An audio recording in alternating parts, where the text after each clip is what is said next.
이번 영상에서는 14회차 문제풀이부터 하도록 할게요. 자, 16번에 BOD 농도가 200이고요. 유량이 800인 포기조 용량, 또 200이라고 했을 때 BOD의 총 부하량을 물어봤어요. 단위를 보시면은 킬로그램 퍼 데이라고 나와 있는데 BOD 부하라고 하는 것에 단위를 잘 살펴보셔야 돼요. 킬로그램 퍼 데이, 지금처럼 이렇게 물어볼 때가 있고요. 킬로그램 퍼 제곱미터 데이라고 물어볼 때도 있죠. 그 다음에 세제곱미터 데이라고 물어볼 때도 있다. BOD 부하는 모두 다 BOD 농도 곱하기 부하라고 하면 Q가 들어온다 했죠? BOD 곱하기 Q, BOD 곱하기 Q인데 문제에 따라서 단위, 분모 단위에 제곱미터가 있으면 면적, 세제곱미터가 있으면 최적, 아무것도 없으면은 아무것도 없게끔 여기까지만 하시면 되는데요. 문제에서 보니까 포기조 용량이라고 하는 거를 괜히 준 거죠. 혼돈시키려고 일부러. 근데 단위에 보니 킬로그램 퍼 데이라고 해서 용적은 필요 없이 BOD 농도 200 곱하기 800을 하면 되니까요. 0.2kg per 메타 3승에다가 800 세제곱미터 per 데이를 곱해주시면 8이 16이니까 160 나오겠어요. 정답 2번이죠. 다음에 17번 하천의 정화 단계 중 4단계 있죠? 회복지대, 분해지대, 활발한 분해지대, 정수지대 있잖아요. 이때 DO 농도가 아주 낮거나 때로는 거의 없어 부패 상태에 도달하는 상태는 활발하게 분해를 하고 있는 2번이 정답이겠죠? 다음에 18번에 중금속의 일반적인 처리 방법으로 가장 적합한 것은 자, 중금속인 경우에는 이제 독성이 있기 때문에 생물학적 처리는 힘들죠. 그리고 물리적 처리, 모래 여과 처리라기보다는 희석하기보다는 화학적으로 처리하는 것이 약품적으로 처리하는 것이 가장 적합합니다. 중금속은 화학적, 그다음에 유기물은 미생물 이런 식으로 바로바로 결정이 될 수 있도록 하시고요. 19번 하천에서 자정작용을 하는데 원래 자기 스스로 정화하는 능력이죠? 저해하는 사항으로 가장 거리가 먼 것은 했어요.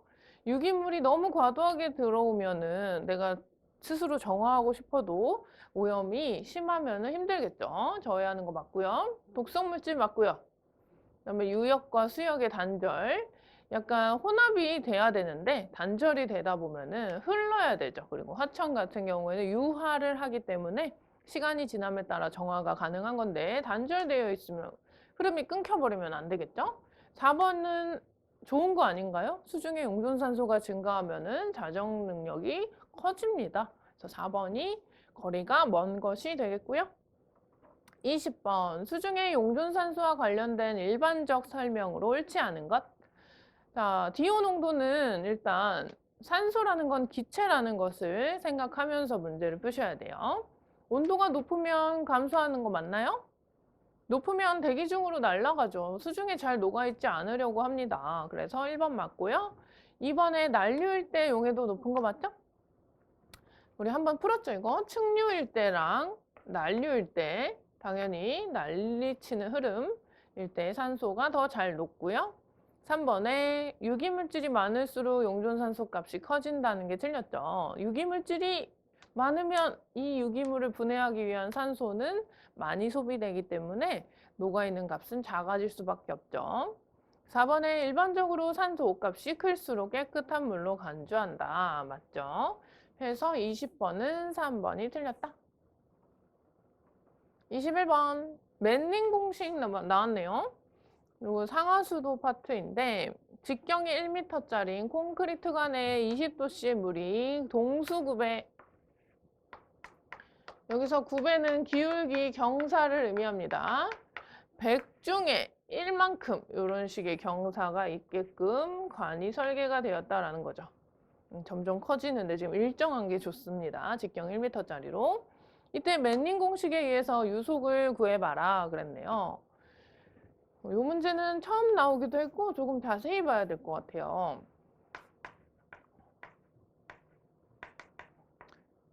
그래서 영어 표현이다 보니까 우리 책에는 매닝이라고 있는데 매닝이라고 하거나 만닝이라고 하거나 하는 불러주는 이 식 일단 외우셔야지 됩니다. 자, V를 찾는 문제고요. n분의 1에 R의 3분의 2에 I의 2분의 1이다. 그래서 되게 복잡하죠. 그리고 문자들도 많고요. 여기서 말하는 V는 유속이죠. 메타 퍼 세크. n이라고 하는 거는 여기 나와 있는데 표면 조도계수라고 하는 거예요. 그러니까 아까 제가 여기다 그 관의 그림을 그렸는데 그 표면이 거치냐 아니면 매끄럽냐 그걸로 인해서 마찰을 받으니까요. 반비례하게끔 이 값이 클수록 속도는 느려진다라는 거죠. 그래서 조도계수는 문제에서 주게끔 되어 있고요. R이라고 하는 건 경심이라고 하는 인자고 I는 동수급의 기울기 경사. I는 그대로 넣으면 되고 N도 그대로 넣으면 되네요. R이 문제. R. 경심. 경심이라고 하는 것은 정의가 어떻게 되냐면요. A 나누기 S로 구하게 됩니다. A는 면적이죠. 단면적. S는 윤변이라고 하는 친구예요. 그래서 지금 보통 이러한 문제는 원형관인 경우가 많은데 면적은 어떻게 돼요? D라고 해볼게요. 직경이 D라고 했을 때 원의 면적 뭐예요? 4분의 파이 D제곱인가요? 그다음에 윤변이라고 하는 거는 이 직경 안에 물이 이렇게 꽉 차서 흐르고 있어요. 지금 이게 다 물이에요. 변이에요. 변. 이 물과 닿고 있는 변의 길이를 이야기하는 거죠. 그럼 뭘까요? 원의 둘레네요? 원주? 파이 D입니다. 파이 D. 윤변, 물과 맞닿고 있는 변의 길이라고 보시면 되고요. 파이 D다. 그러고 나니까 D가 이렇게 지워지고 파이도 지워지네요. 4분의 D가 남네. 4분의 D. 그쵸? 원의 경심은 4분의 D예요. 원의 경심 4분의 D인 거 중요해요. 근데 만약에 물이 지금 꽉 차서 흐른 게 아니고 반만 차서 흘렀다고 해볼까요? 원형관에다가 반만 차서 흘렀어. 그리고 여기가 지금 D예요. D. 그러면 이때 또한 4분의 D거든요. 원형관의 경심은 항상 4분의 D. 왜냐면 단면적도 절반이죠. 물의 지금 면적이에요. 물의 면적. 4분의 파이 D제곱을 절반한 거고요. 원의 둘레도 지금 절반했잖아요. 그죠? 2분의 1, 2분의 1이 지워져요. 그래서 4분의 D. 3분의 1만 차서 흘렀다고 해도 3분의 1, 3분의 1 해가지고 약분돼서 지워지고. 되게 중요하죠. 원의 경심은 무조건 4분의 D입니다.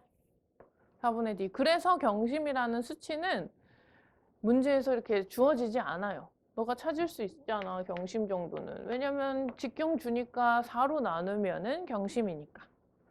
되게 중요해요. 그럼 이제 다 알았으니까 대입해보면은 정답 나오겠죠. 이쪽 편에다가 써볼게요. 자, V. n분의 1, n이 0.014분의 1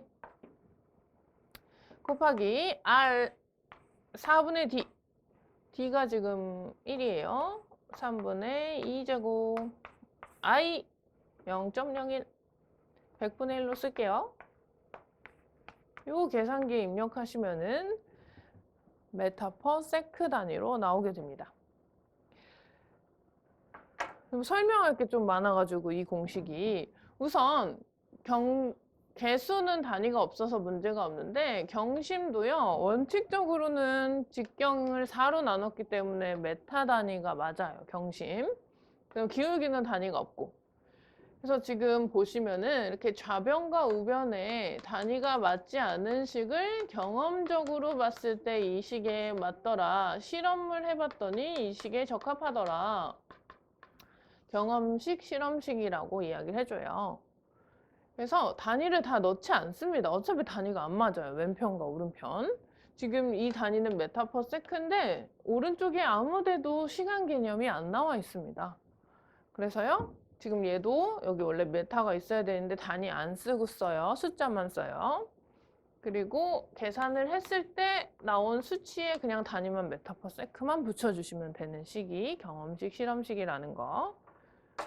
요 정도 하면 충분할 거라고 생각이 됩니다. 그래서 계산기 입력해서 계산해 보시면 2번에 2.83 나올 거예요. 그래서 이런 것들도 계산 능력, 계산기 사용 능력이 좀 여러 번 해보셔야지 되니까 꼭 직접 입력을 해서 답이 2.83이 나오는지 테스트 해보시기 바래요.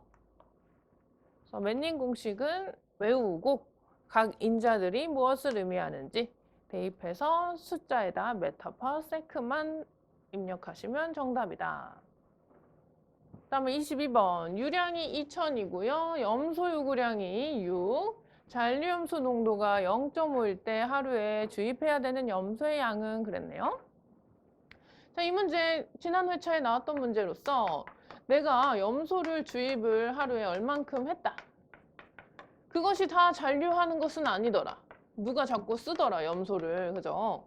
그것을 우리는 염소를 물이 요구한 양이다 라고 불러주기로 했고요. 물이 염소를 요구한 양? 그러면 지금 문제에서는 구하고자 하는 게 무엇일까? 요구량이 6, 잔류염소가 0.5. 그럼 그대로 씁시다. 6mg per 리터가 물의 염소를 요구한 양이고요. 남은 게 0.5. 두 개 더하면 6.5인데 그렇게 더하기 빼기만 나오는 문제는 내진 않았겠죠. 하루에 주입해야 되는 염소의 양으로 찾아라 그랬어요. 6.5 말고 6.5에다가 뭘 곱해야 돼요? 미리그램 퍼 리터를 킬로그램으로 바꾸려면 유량을 곱해야 되죠. 유량 2000 요거 써서. 그래서 6.5 미리그램 퍼 리터 나온 거에다가 유량 2000 곱해서요. 단위 맞춰주기 하면 될 것 같은데. 자, 6.5mg per 리터 대신에 6.5 곱하기 10의 마이너스 3승 kg per 메타 3승 될까요? 1000으로 나눠주면 단위를 kg per 메타 3승으로 한 번에 변할 수 있다라고 했죠. 그래서 공 3개 지우고 10의 마이너스 3승 지워서 2 곱하기 6.5 하니까 13. 하루에 13kg을 주입을 해줘야지 잔류는 0.5 정도 남고 물이 염소를 요구한 양을 해소할 수가 있다. 그래서 정답은 4번에 13이 되겠고요. 23번에 자테스트와 관련이 깊은 건 뭔가요? 응집제를 얼만큼 넣어주면 좋은지 최적의 투여량을 결정을 하는 시험이다 라고 이야기했었죠? 정답은 3번의 응집제 되겠죠. 24번에 물을 끓여 쉽게 침전 제거할 수 있는 경도 유발 화합물은 그랬네요. 끓이면 더 이상 경도가 되지 않는, 경도가 사라지는 일시경도, 같은 말로 탄산경도를 찾으라는 것과 같네요. 탄산경도는 일시경도는 뭐 더하기 뭐의 조합인가요? 셋 중에 하나죠. 일단 경도는 나와야 되고 양이온, 산도 아니고 알칼리도 조합입니다. 왜? 알칼리도에는 이런 탄산을 함유하고 있기 때문에. 그러면 1, 2, 3, 4번 중에 1번은 산도, 염소 산도고요. 황산도 산도, 황산 산도니까 3번에 CaCO3인데 지금 탄산칼슘이라고 하는 것을 찾는 것인데 문제가 조금 애매하긴 하네요. 일시경도나 탄산경도라고도 생각할 수 있는데 보기 중에 어차피 그게 없었고요. 예를 하나 들어볼게요. 일시경도 물질 중탄산칼슘이라고 해봅시다. 얘가 경도 유발이고요. 이 친구가 알칼리도 위발이죠? 그래서 얘네들은 일시경도, 탄산경도의 대표적인 물질이고요. 얘를 가열시키면은요. CO2가 날아가야 되니까 일단 CO2가 이렇게 나와서 뾰쪽 이렇게 날아갔다는 느낌. 그럼 나머지 애들은 뭐가 남나요? H2O가 남네요. H2O가 남고 나머지 또 CaCO3가 나오겠죠. 지금 요 안에서 HCO3가 2개 있어야 돼요. CO3 하나는 CA와 만나가지고 이렇게 침전을 형성을 했고요. 하나의 CO2는 기체로 날아갔고요. 그럼 남는 것은 여기 H 하나 남고 이쪽에 OH가 남으니까 물이 생성이 된다. 뭐 이렇게 반응식을 완성할 필요는 없지만요. 지금 이 문제의 출제 의도를 말씀드리려고 하는 건데 이렇게 끓여서 쉽게 제거되는 이유는 얘가 형성이 돼서 그렇다. 정답이 이제 탄산칼슘이라는 건데요. 문제가 조금 좀 짧게 나왔죠. 쉽게 침전 제거된 후에 물질이 뭐가 생기니 이렇게 물어봤다든지 하면 좋을 텐데 다행히 다른 보기가 혼돈이 되지 않은 보기라서 3번만이 정답이 되겠습니다. 다음에 25번 갈게요. 폐수 처리 공정 중 여과에서 주로 제거되는 물질은 무엇이니까? 여과라는 건 걸러줘야 돼요. 어느 정도 크기가 돼야 되는 거고요. pH 아니고요. 부유물질이 맞겠죠? 휘발 물질은 뭐 가열시켜서 제거하거나 중금속 물질은 대부분 침전시켜서 제거하는 거죠. 그래서 여과는 SS 부유물질 제거 공정이고요. 26번. 탈산소 개수 0.1/day, BOD5가 880이면 3일 BOD는 요거는 조금 응용이네요. 그죠? 평상시에는 3일 말고 체중으로 물어봤겠죠? 체중이라는 건 20일이거든요. 근데 3일을 물어보면 체중을 찾은 다음에 또 한 번 소비식에다 대입을 해야 되는 문제겠죠. 일단 소비식 써볼까요? BODT는 BODU에 1-10의-KT인데 3일치를 알려면 여기다가 3을 넣고 계산하시면 되는데 얘를 몰라요. U. 체중을 어차피 몰라서 첫 번째 줄 거 내용 가지고 U를 먼저 찾으셔야 합니다. 그래서 5를 대입을 해서 U를 찾아볼게요. 자, 5, 880은 U는 모르고요. 1-10의- 탈산소 0.1, 517. 요거 이렇게 나눠주면은 이제 체중이 나오겠죠, 체중. 계산기 도와주세요. 1286.98 나오네요. 1286.98. 요거 혹시 정답이 아니고 이제 다시 소비식으로 가셔서 3일치 거 찾을 거야. 그럼 이제 T 자리에다가 3 넣으면 되고요. U는 이거라고 했죠, 지금? 1286.98이라고 U, BODU. 그 다음에 1-10의-0.1 곱하기 3 해주시면은 정답이 642가 나오네요. 그래서 5일 동안의 산소는 880이 필요했다면은 이제 3일 동안의 산소는 642를 소비했다 계산이 되겠어요. 조금 응용이죠? U를 알아야 되니까. 27번에 다음 중 친온성 미생물의 성장 속도가 가장 빠른 온도 분포는 그랬네요. 친온성이라고 하는 거는 뭐 친온성. 그러니까 친열성도 있어요. 온도가 많이 높은 쪽에서 성장이 잘 되는 애 아니면 얘는 중온성이거든요. 중간 정도. 그래서 35도씨 부근이 친온성 미생물이 좋아하는 온도 범위입니다. 55에서 60 정도가 친열성 친구고요. 친온성은 35도씨 부근. 그래서 우리 책 있으신 분들은 여기 친온성 미생물 정리가 되어 있죠? 55도씨 부근. 친열성. 그래서 정답 4번이고요. 28번. 지하수의 특성도 잘 물어보네요. 그죠? 지하에 있는 물 별로 어렵지 않은 문제인데. 유기물의 함유량은 적죠. 무기물이 아무래도 많으니까요. 자연수 중에 경도가 높은 물은 지하수가 맞고요. 칼슘, 마그네슘 같은 거 많이 함유되어 있고요. 2번에 지표수에 비해 염분의 함량이 낮은 편인가요? 높은 편인데, 그죠? 그래서 2번이 틀렸고요. 자정작용이 느리죠? 수온의 변화도 별로 없고 햇빛도 없고 산소도 없고, 그죠? 그 다음에 지하수의 성분 조성은 하천수와 매우 흡사하나 지표수보다 경도가 높은 편이다. 해서 경도가 높다라고 하면 맞고요. 2번에 염분.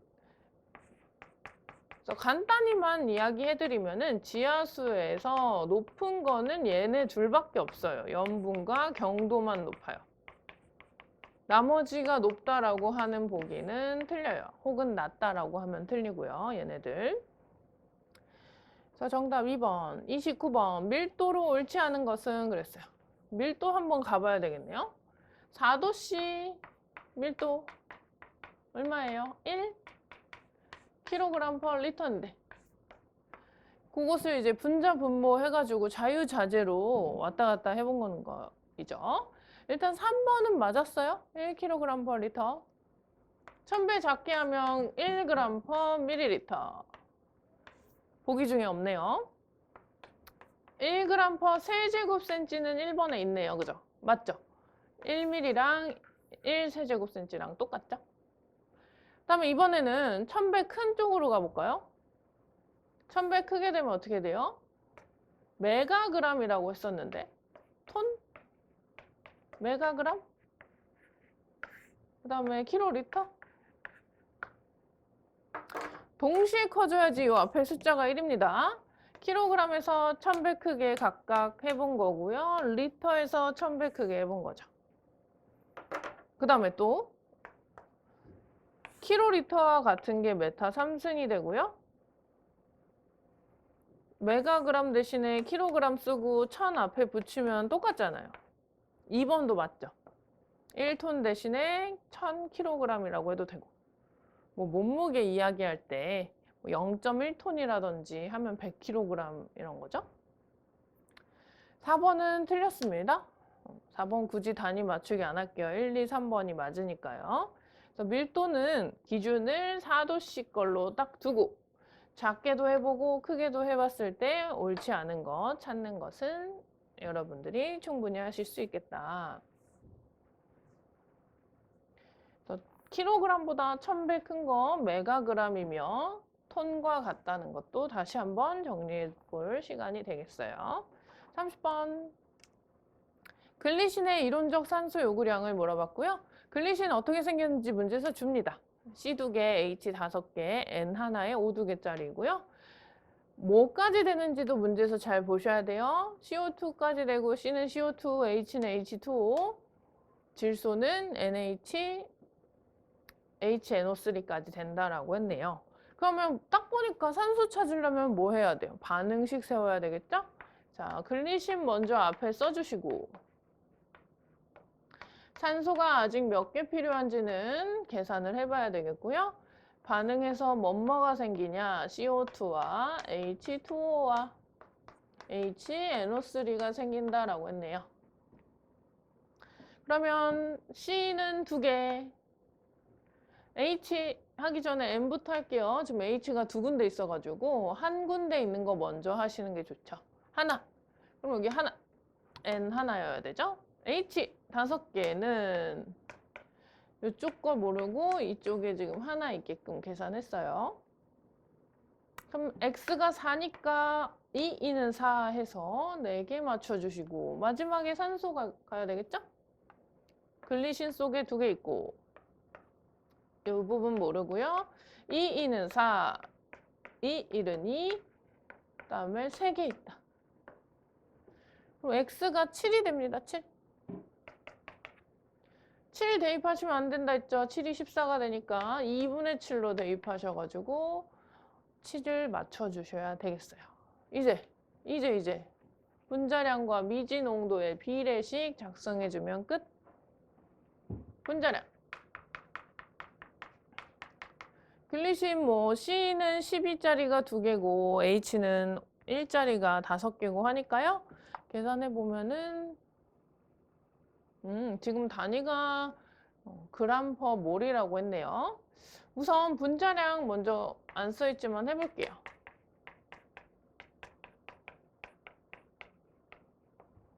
엄청 복잡하네. 14, 6, 46, 51에다가 24, 75군요. 글리신은 분자량이 일단 75g 땡땡 2분의 7 곱하기 32g 75g을 완전히 이런 애들로 분해하려면 산소는 이만큼 필요하다. 미지. 근데 미지가 얼마인지 안 나와 있었네요. 그죠? 글리신 얼마 있을 때 그럼 산소 얼마 필요하게 이런 식으로 문제가 출제돼야 되는데 조금 다른 문제가 됐어요. 이 문제. 단위 때문에 그래. 단위. 그램 퍼 몰이라고 했네요. 자, 이 부분이 그램 퍼 몰이라는 뜻인 거잖아요. 어쨌든 산소 부분이 여기니까 X. 근데 그램 퍼 몰에서 지금 1몰당 몇 그램 필요하니 이렇게 되는 것으로 해석할 수 있을까요? 그램 퍼 몰이? 글리신 1몰에 산소는 몇 그램 필요해? 라고 하니까 이 자리를 1몰로 놓고 밑에 1몰을 지우셔도 되는 거죠. 이렇게 지워. 지금 글리신만 보는 거잖아요. 글리신 1몰 분해할 때. 여기까지 일단 되셨죠? 이 자리가 미지값이 뭐 얼마 분해할 때가 안 나왔지만 요 단위에서 1몰 분해라는 게 여기 숨어 있었어요. 그리고 단위가 안 맞거든요, 지금? 세로는 세로끼리 맞거나 가로는 가로끼리 맞거나 둘 중에 하나만 맞으면 돼요. 근데 이 친구는 가로끼리 맞았는데 가로 안 맞았어요. 그럼 세로 쪽으로 봤더니 세로가 이쪽은 맞았는데 또 이쪽이 안 맞았죠. 그래서 얘는 고정이에요, 고정. 그럼 얘에 따라서 얘 단위를 바꿔주셔야 되는 거거든요. 분자량이 아니고 분자량 정의해 보시면 1몰의 정의에 원자량 분자량에 g을 붙이면 되는 거잖아요. 그것이 지금 75g인 것 뿐이고 글리신. 그럼 나는 지금 g이 아니고 몰 쪽으로 가야 되네요. 그래서 1몰로 쓰시면 돼요. 1몰. 좀 어렵나요? 이 자리가 그러니까 1몰이 와도 되고 75g이 와도 되고 둘 중에 하나 자리예요. 같습니다. 근데 밑에가 1몰이어가지고 정답은 바로 이것입니다. 그래서 7 곱하기 16이 되겠네요. 7 곱하기 16g이니까 112g 나옵니다. 112g. 그래서 글리신이라는 친구 1몰, 즉 75g 분해할 때랑 같은 문제. 그랬을 때 산소는 이 네모칸 계산하신 게 정답인 1번이 정답이다. 단위가 조금 어렵긴 했어요. 다음 31번. pH에 관한 설명 옳지 않은 거 그랬는데 이 부분 수지로형 공정시험 기준에 나온 거면서 한번 풀어봤던 문제예요. pH라는 것은 마이너스 로그의 수소이온 농도로 마이너스를 이쪽으로 옮기면 어떻게 돼요? 역수 취급되는 거죠?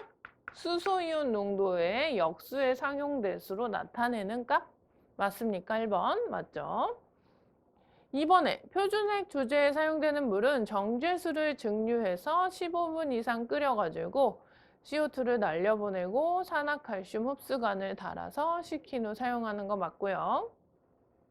3번 산성은 3개월, 염기성은 1개월이다. 이것도 틀리게 나올 수 있으니 기억해 두세요라고 했었던 것 같은데 맞고요. 4번 pH 미터는 보통 아르곤 전극이나 산화 전극으로 된 지시부와 검출부로 되어 있다. 아르곤 전극 아니에요. 유리 전극이에요. 유리 전극. 유리 전극과 뭐 기존 전극, 산화 전극도 100% 맞진 않지만요. 지시부, 검출부도요. 아르곤 말고 유리 전극이나 기타 전극으로 된 검출부와 지시부가 나타나져 있겠죠. 검출을 한 다음에 표시를 해줘야 될 거 아니에요. 그죠?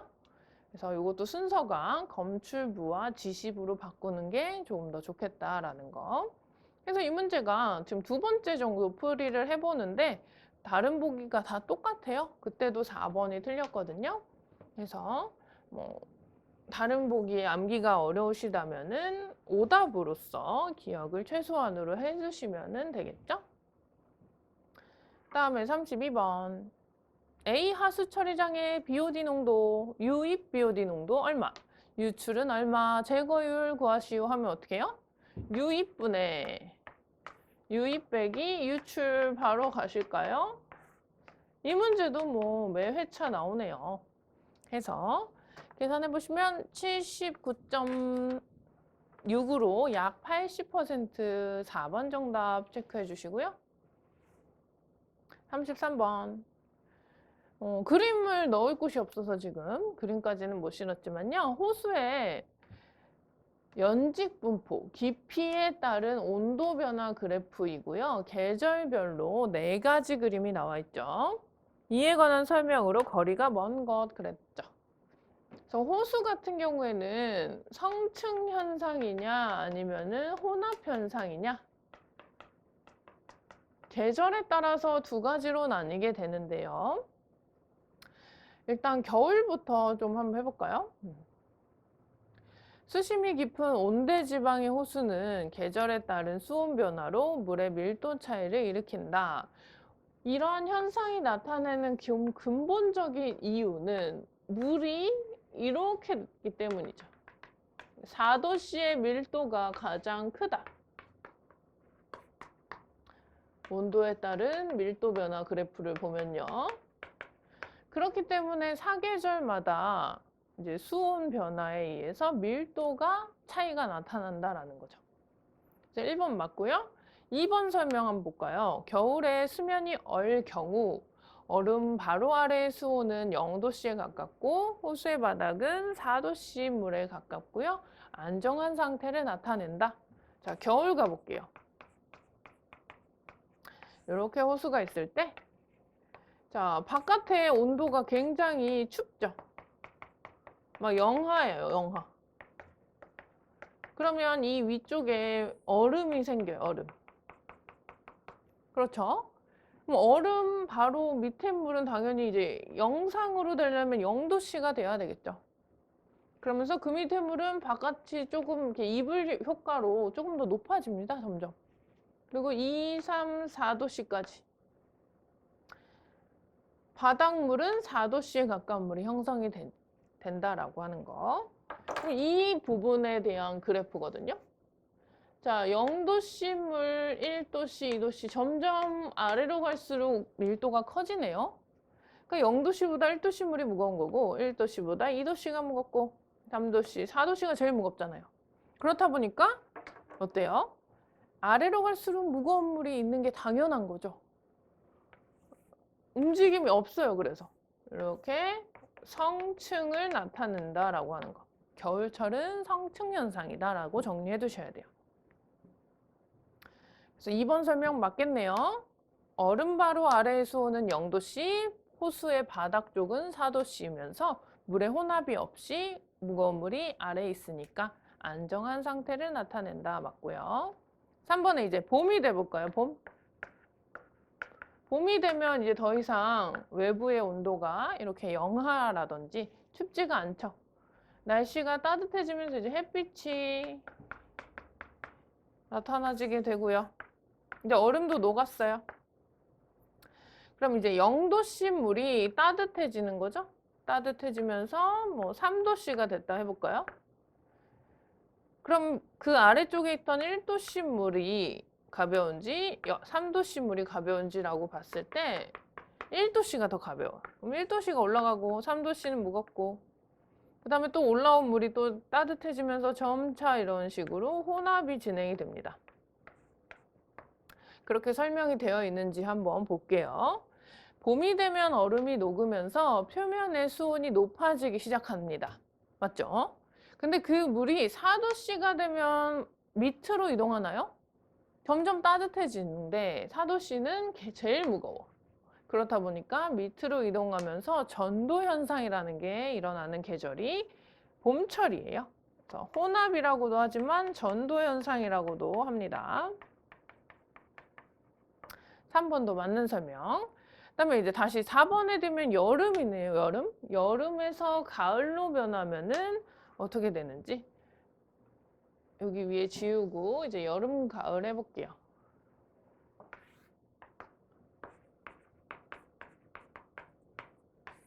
자, 여름철에는 햇빛이 어때요? 더욱더 강력하다, 그죠? 그러면서 혼합이 진행이 되고 나면 계속 혼합이 일어나는 건 아니에요. 어느 순간 이제 혼합이 끝나서 제일 무거운 물이 아래에 있겠죠. 4도씨가 제일 무겁죠. 근데 위로 갈수록 어때요? 햇빛을 더 강력하게 받다 보니까 5, 10, 15, 20, 30 막 이런 식으로 위로 올라갈수록 온도가 높아지게 되는 거죠. 그리고 밀도를 비교해 보니까 4도씨 물이 제일 무겁고 5도씨가 무겁고 10도씨 이런 식으로 또 무거운 물이 아래에 있게끔 여름철도 형성이 됩니다.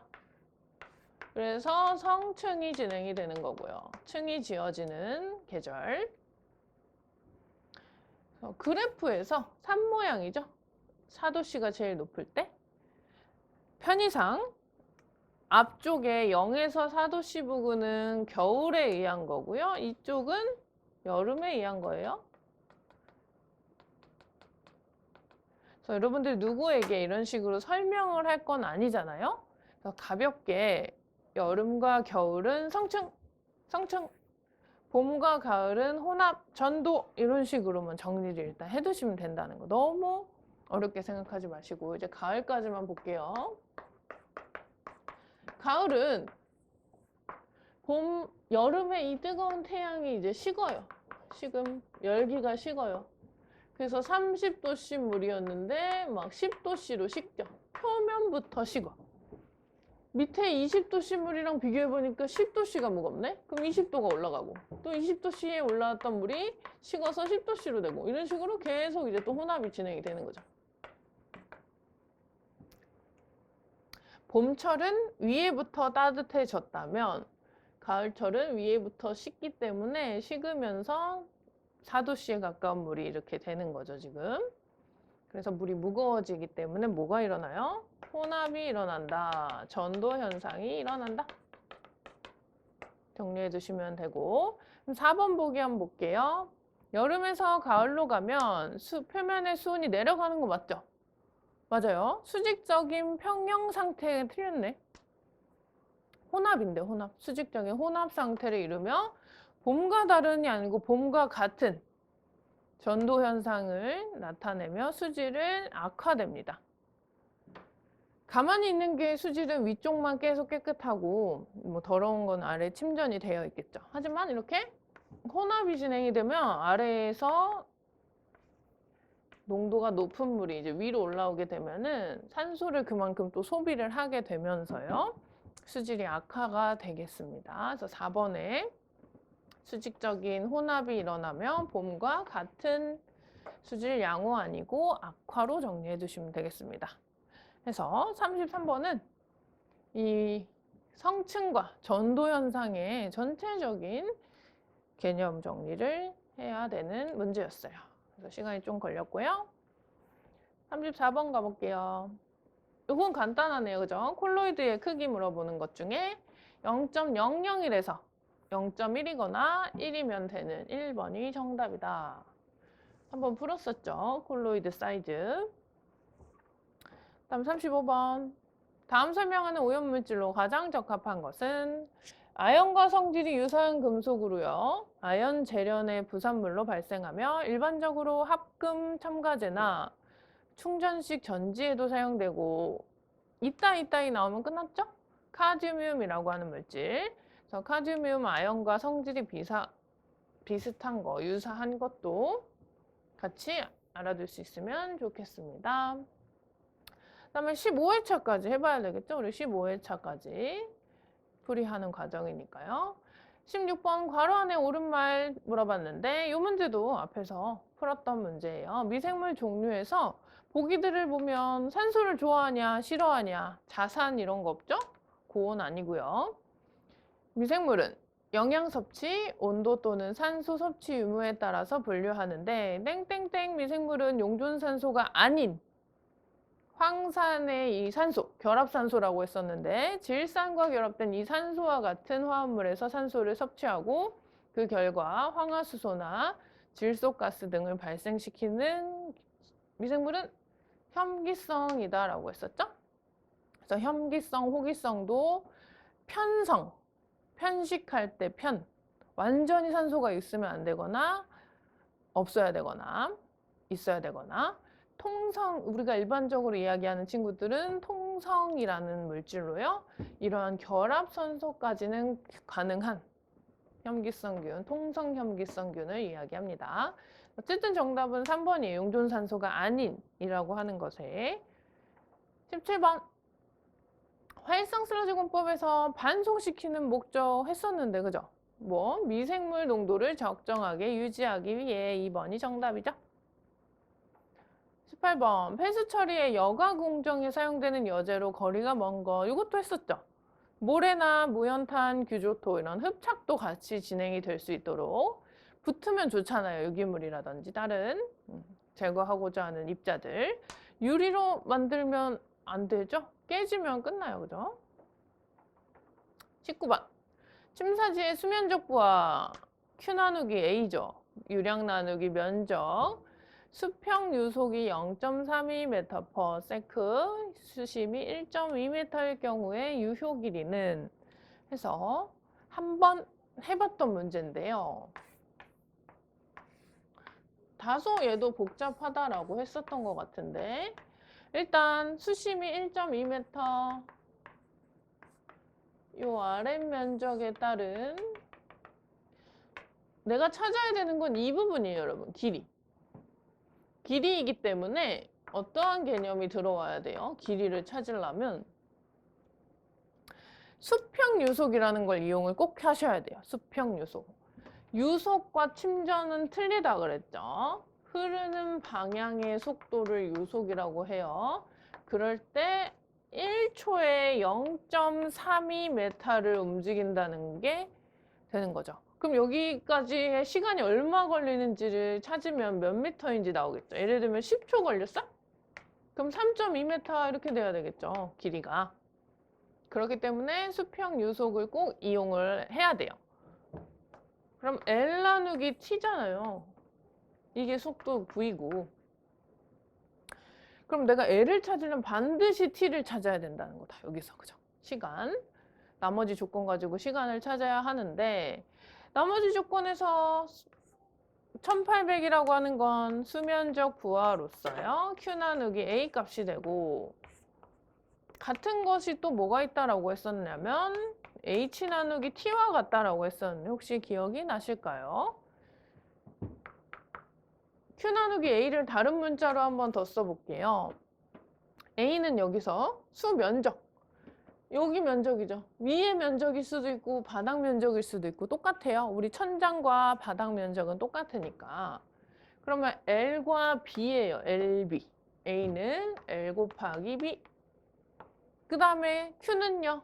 시간, 최적을 시간으로 나눠주면 되는 거죠. 가로, 세로 높이를 곱한 것이 얼마만큼 시간으로 채워지냐 라는 것인데 LB가 지워집니다. 그래서 뭐와 같다? H 나누기 T와 같다 그랬었어요. 자, 그럼 또 끝났네, 그죠? T를 찾고 싶었는데 T를 찾을 수 있겠다. 여기 H는 이미 알려줬으니까, 그죠? 1.2m? 그래서 계산해 보시면은 T가 몇 초가 나오던가? 50 몇 초가 나왔던 것 같은데? 57.6초가 나오네요. 그럼 이제 여기다 대입하실 거잖아요. L로 정리해 볼까요? V 곱하기 T로 할 수가 있어. 따라서 L은 V 곱하기 T. V는 0.32m/s였고요. 57.6초가 걸리면은 몇 메타게 했을 때 14.4였던 것 같아요, 정답. 아닌가요? 18.4군요. 앞에 문제랑 수평 요속이나 수심이 좀 틀리게 나온 것 같네요. 그래서 풀이하는 방식에 대해서는 제가 그렇게 어렵지 않게 설명해 드렸다고 생각을 하는데, 중요한 개념 한번 짚고 넘어가면은 이 수면적 부하라는 것을 h 나누기 t와 같다는 개념을 다시 한번 기억을 해 두시고요. 유효 길이라고 하는 길이를 찾을 때에는 수평적인 흐름이 중요하다. 수평 유속 해서 시간 대비 몇 메타인지 찾으려면 시간을 찾아야 돼서 시간을 찾았더니 57.6초가 나왔어요.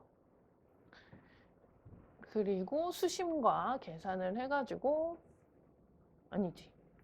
유속과 계산을 해서 길이가 18.4m가 나왔다는 거.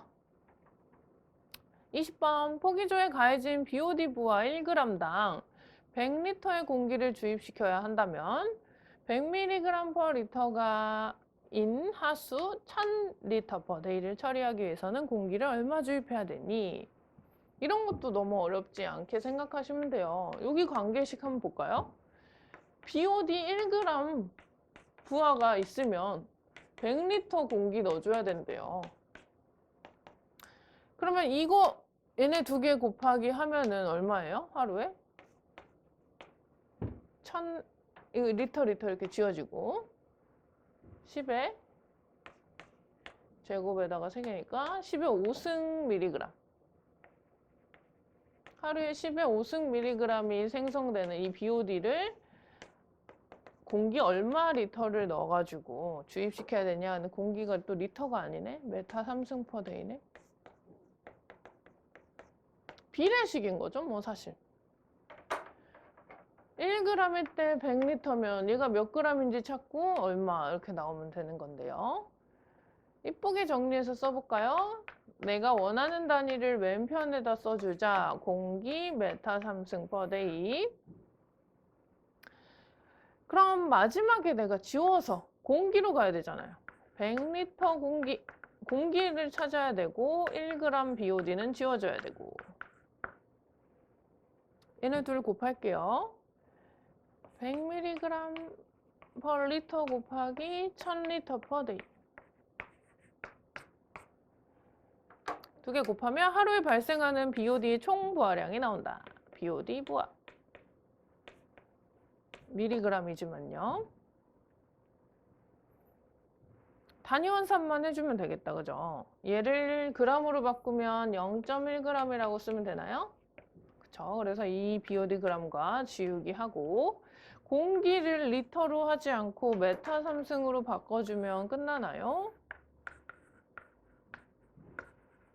그래서 이것을 계산하시면 정답이 되겠다. 해가지고 1000 지우고 10이네요. 10.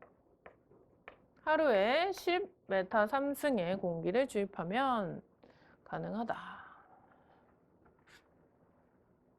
다음 21번. 다음 수처리 공정 중에 스토크 법칙이 가장 잘 적용이 되는 부분. 침전 생각해주면 되죠. 소화 아니고 침전은 2번만 있네요. 살균, 소독 아니고요. 산소 공급해주는 포기조 아니죠. 정답은 2번. 22번. 호기 상태에서 미생물의 유기질소의 변화 과정을 순서대로 나타낸 것은? 자, 유기질소 친구가요. 아모니아성 질소가 되고 아질산이 되고 질산이 되는 거죠. 정답 3번이 되겠습니다. 우리 앞에 문제에서는 단백질이 분해하는 과정이라고 하면서 나왔던 건데 큰 빵덩어리가 작게 조각을 낸 것을 아미노산이라고 한다 했고 암모니아, 아질산, 질산 해가지고요. 요 앞에 두 개 단백질과 아미노산을 이 문제에서는 유기질소로 본 것입니다. 그러니까 유기질소, 암모니아, 아질산, 질산 정답 3번이 되는 거죠. 23번. 흡착에 관한 설명. 가장 거리가 먼 것은? 폐수 처리에서 흡착이라 하면 보통 물리적 흡착을 말하고요. 화학적인 반응을 일으키는 흡착보다는 와서 붙었다 떼졌다 하는 단순 흡착. 그 대표적인 예로 활성탄을 이용한 흡착 작용을 이야기하고요. 냄새나 색도 제거도 가능하고요. 고도 처리 시 질소나 인 제거에 유효하다. 흡착이란 제거 대상 물질이 흡착제 표면에 물리적 또는 화학적으로 부착되는 현상이다 라고 하는데요. 3번이 틀렸죠? 고도 처리할 때 질소나 인 제거에 흡착보다는 우리 AO 공정, 호기조, 현기조에서 인방출, 호기조에서 뭐하고 하는 그런 고도 처리에서는 생물학적 처리가 조금 더 유효하게 질소인을 제거하는 방법이라고 볼 수 있겠네요. 흡착 설명 틀린 거는 3번이다. 24번 중화 공정에서 폐수가 산성일 때 약품주에 들어갈 것으로 옳은 것. 산성인데 산을 넣어주나요? 황산? 염산 아니죠? 염화에도 지금 염산 있고요. 수산화 나트륨을 넣어줘야지 중화가 되겠죠? 너무 간단했죠? NaOH 정답 4번이고요. 25번에 A 공장의 BOD 배출량이 500명 인구당량에 해당하고 그 유량은 50이다. 농도는 한 사람이 하루에 배출하는 BOD는 50g이다 라고 했죠. 이렇게 주어진 것들의 세 가지 수치를 보면 유량, 농도 찾아라 그랬고요. 그 다음에 배출하는 BOD 양을 주어졌어요. 한 사람이 하루에. 근데 500명이니까 곱하기 500인 해주셔야 되겠죠. 그래야 총량이 되겠죠. 그럼 뭐 간단하게 바로 갈게요. 농도 찾으라는 거고요. 수질에서는 총량, 부하량 나누기 유량으로 찾을 수 있는 거. 왜요? 양은 농도 곱하기 유량이니까. 그럼 BOD 농도 mg per 리터. 총량 어떻게 쓸 거예요? 총량. 50g per in day. 한 사람이 하루에. 아유, g을 하고 써야 되죠? 근데 500명이라 그랬으니까 500인 곱하고요.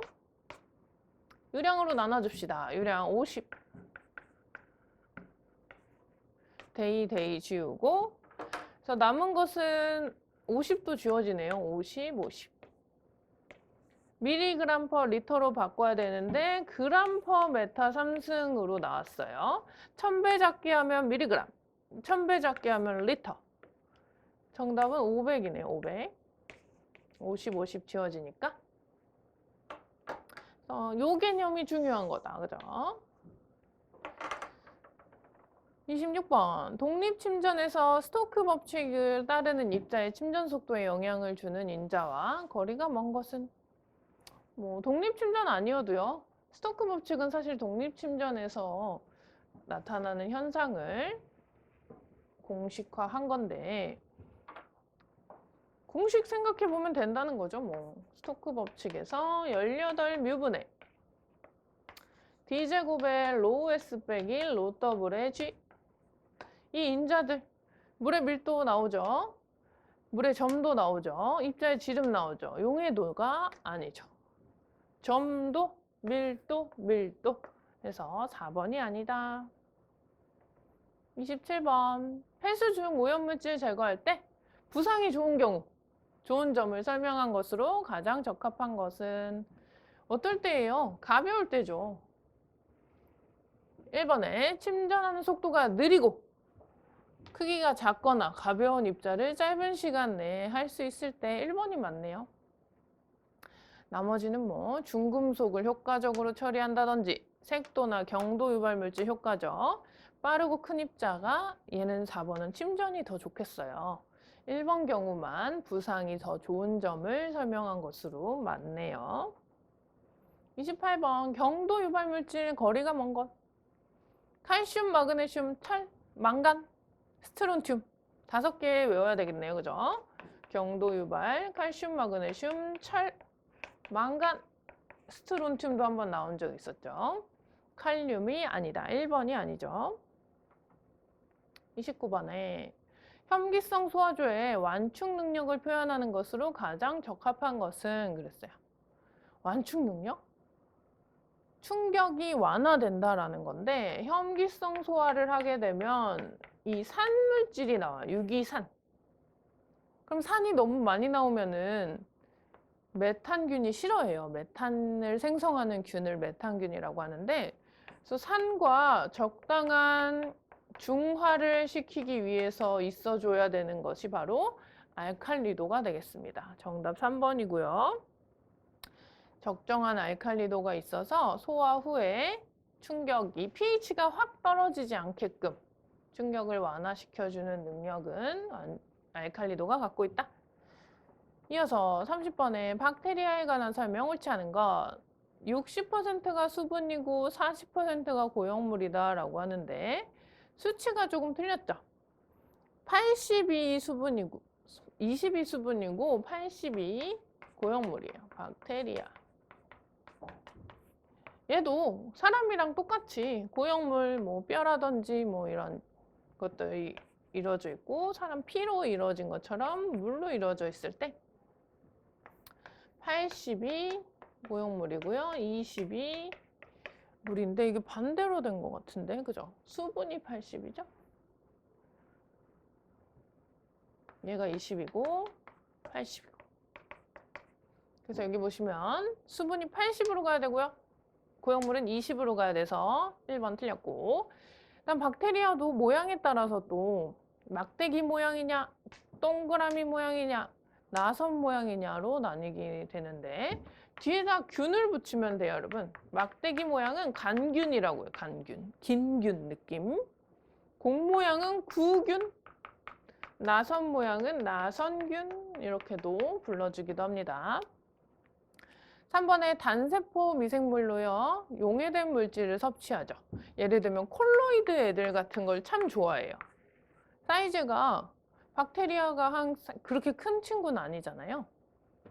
그래서 자기보다 작은 애를 먹어야 되겠죠. 그래서 용해성 유기물이라는 용종 고형물 DS를 섭취하면서 증식을 하죠.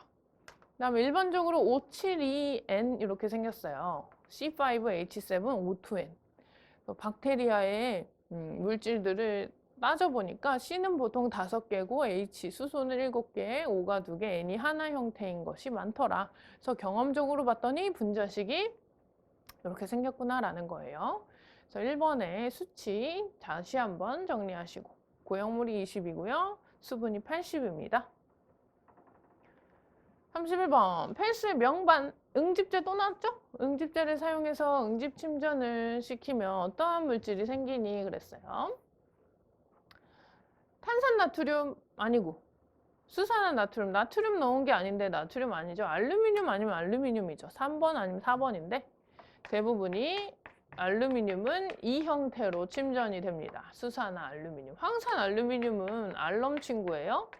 알럼이 이렇게 생겼는데 얘는 침전이 아니고 4번이 정답. 다음 32번에 침전지 또는 농축조에 설치된 스크레이퍼라는 거 굴삭기 같은 거죠. 긁어 모아주는 거. 침전된 이 슬러지를 끌어 모으기 위한 역할이다. 4번이 맞죠? 그래서 이런 것들은 다른 보기는 보지 마시고 맞는 거 답으로서 기억하시면 됩니다. 33. 팽화 현상의 원인으로 거리가 먼 것 그랬네요. 팽화 현상은 고액 분리가 안 되는 현상인데 사상균 발생, 펀지, 곰팡이. 1번에 유기물 부하량이 급격하게 변동될 경우도 생깁니다. 평상시에 이 미생물이라는 친구가 일정한 양을 처리를 했던 것이 갑자기 적어진다든지 아니면 높은 부하량이 들어오면은요 처리를 제대로 못해요. 그래서 그럴 수 있고 2번에 산소 부족한 경우에 그럴 수 있죠. 우리 DO 농도는 2ppm 이상을 유지해줘야지만 되는 게 활성 슬러지 공정이었잖아요. 이거보다 떨어지면 이런 곰팡이 애들이 생겨요. 그래서 2번도 맞고요. 3번에 유입수에 고농도의 유해폐수가 혼입되어 유입될 경우 맞고요. 질소와 인이 유입될 경우에 뭐 그렇지는 않습니다. 가장 거리가 먼 것은 질소와 인이 4번이 정답이네요. 그래서 약간의 생물적으로 쇼크가 온다라고 생각하시면 돼요. 충격이 온다. 그럴 경우에 급격하게 양이 내가 처리할 양이 갑자기 많아진다든지 산소가 없어. 아니면은 유해 물질이 들어오면 쇼크 먹겠죠. 질소인은 영양분으로서요. 뭐 그렇게 많으면 부영양화이긴 한데 활성슬러지의 팽화 현상으로는 거리가 먼 현상이 되겠네요. 그래서 4번이 틀렸고요. 34번. 이 문제도 조금 난이도가 있는 편이긴 하네요. 활성슬러지 공법의 폐수처리장 포기조에서 요구되는 공기는 이런 부분 잘 보세요. 단위 1kg BOD당에 28.3 친구의 공기가 필요한 거예요. 포기조 내 평균 유입 농도와 유량을 알려줬겠죠. 그래야지 킬로그램 찾을 수 있으니까. 이때 공급해야 되는 공기는 얼만큼이니? 그랬어요.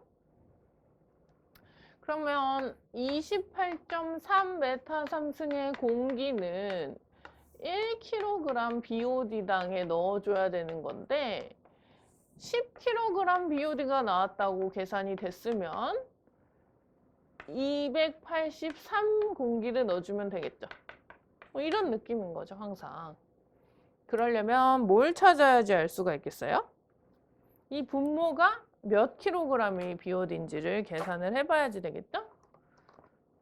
그러려면은 유입 농도 150에다가 유량을 곱해야지 총량, 부하량이라는 개념이죠.